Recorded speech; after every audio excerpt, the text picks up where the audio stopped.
Example ఈ మా పెద్దబ్బాయి యోగీష్ ఉన్నాడు, ఇంటర్మీడియట్కి వెళ్ళాడు, ఏదో అప్లికేషన్ ఫిలప్ చేయాల్సి వచ్చిందంట ఇంటర్మీడియట్లో. అప్పటికి 10th క్లాస్ అయిపోయింది. పెద్ద అబ్బాయిలో అయితే రెండో అబ్బాయి గుర్తులేదు, వీళ్ళిద్దరు ఒకళ్ళు నాకున్న ఇద్దరు కొడుకుల్లో నన్ను వచ్చి అడిగారు, ఈ కాలం ఇక్కడ ఒక కాలం ఉంది, నీ కాస్ట్ ఏదని అడిగారు, మన ఏం కులం అని అడిగారు. నేను ఆశ్చర్యపోయా, 17 ఏళ్ళు వచ్చేసి ఇంతవరకు నీ కులమే తెలియదా అని నువ్వే చెప్పు అన్న. ఎగ్జాంపుల్ చెప్తున్నాను నేను, మా ఇంట్లో ఇలాంటి కల్చర్ ఉంటుంది అనేది, మా ఇంట్లో కదా మా మనస్సులో ఉన్న కల్చర్ అది. నువ్వే చెప్పన్నా. ఆలోచించా, మనం నాన్ వెజ్ తింటాం కదా, కాబట్టి మనం బ్రాహ్మిన్స్ కాదు, ఆయన తెలిసిన 2-3 కులాల పేర్లే అప్పట్లో, కాబట్టి మనం బ్రాహ్మిన్స్ కాదు. చుట్టూ అంతా కమారు వాళ్ళంతా ఫ్రెండ్స్ ఉంటారు కదా, ఫ్రెండ్స్ బంధువులు వాళ్ళే కదా అందరూ, ఈ మా వదిలో అందరూ.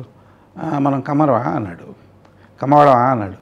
ఓహో అదొక పేరు తెలుసు నీకు, వెరీ గుడ్ వెరీ గుడ్, ఇంకా కొన్ని పేర్లు తెలుసు చెప్పాను, ఇంకా నాకు తెలియదు అన్నాడు. రెడ్డి అనేది ఒక కులం అని నాకు తెలియదు, ఏదో పేరు చివర సుబ్బారావు లాగా సుబ్బారెడ్డి, ఆ విధంగా వచ్చిన వాతావరణం ఇది.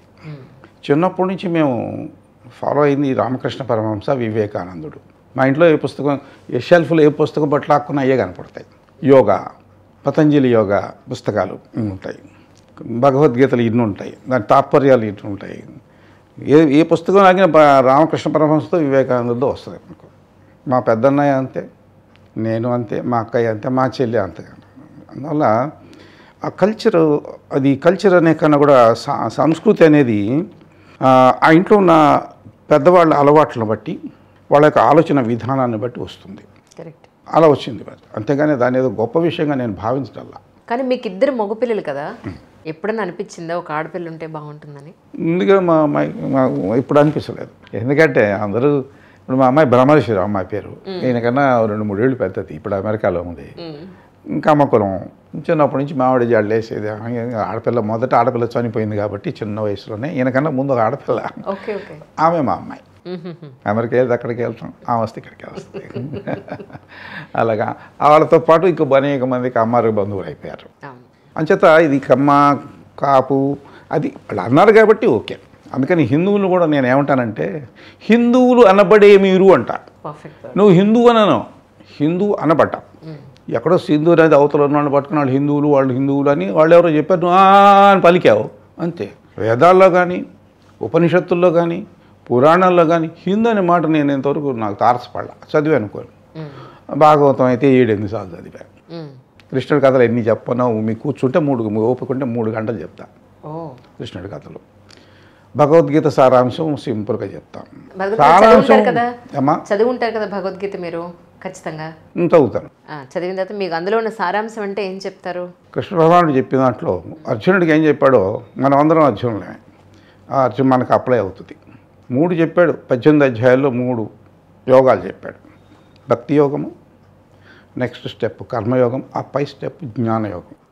సో అర్జునుడు అడిగాడు, ఆ రోజు గాంధీవం రథం పడేసేసి ఆల్మోస్ట్ కాళ్ళు నీళ్లు పెట్టుకుంటూ, ఇంతమందిని సంహరించి మా తాత మేనల్లుళ్ళు ఇంతమందిని నేను చంపి రాజ్యాధికారం రాజుగా సుఖపడాలా అని ఆయనకు ఒక విరక్తి కలిగి దుఃఖంలోకి వెళ్ళిపోయి, డిప్రెషన్లోకి వెళ్ళిపోయి, అప్పుడు కృష్ణుడు చెప్పాల్సి వచ్చింది, ఎందుకు యుద్ధం చేయాలి నువ్వు అనేది.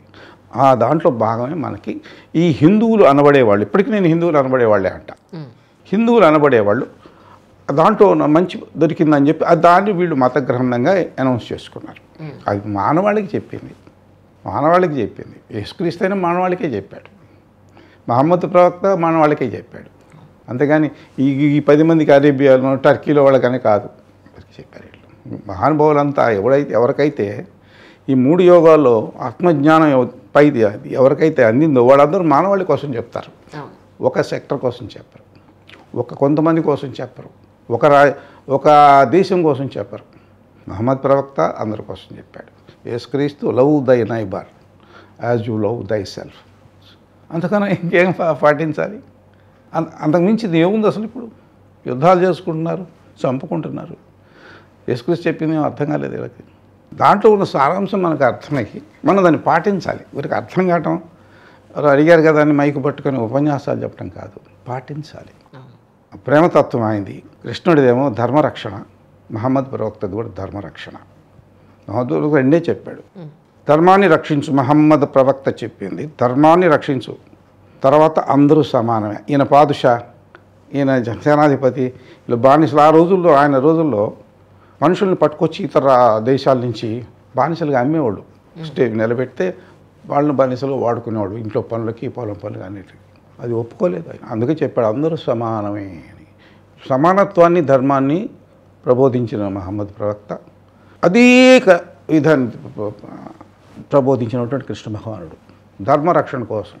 నువ్వు ఈ మహాభారత యుద్ధం, ఈ యుద్ధాన్ని చేస్తుంది నువ్వు రాజ్యాధికారాన్ని సంపాదించుకోవడానికి, నువ్వు మీ అన్నయ్యలు ధర్మరాజు, భీముడు, నకులు, సహదేవుడు మీరు అందరూ కలిసి రేపు కిరీటాలు పెట్టుకోవటానికి కాదు నాయన.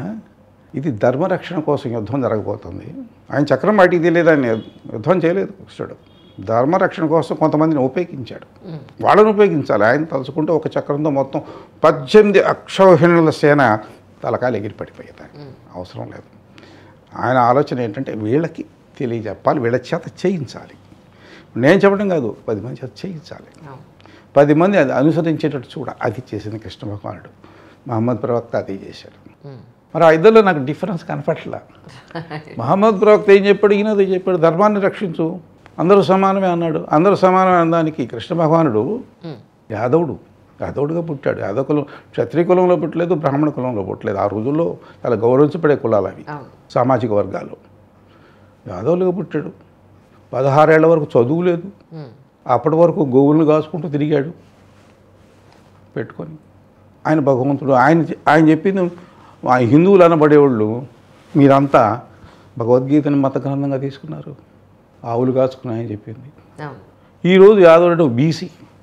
సో మా గురువు గారు మీ దేవుడు మా దేవుడు ఒక బీసీ ఇప్పుడు భాషలో. అందుచేత అది సమానత్వం అంటే.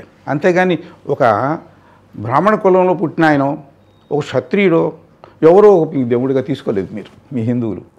ఒక యాదవుడిని దేవుడిగా తీసుకున్నారు. చూసారా, సమానత్వం అక్కడ ఉంది.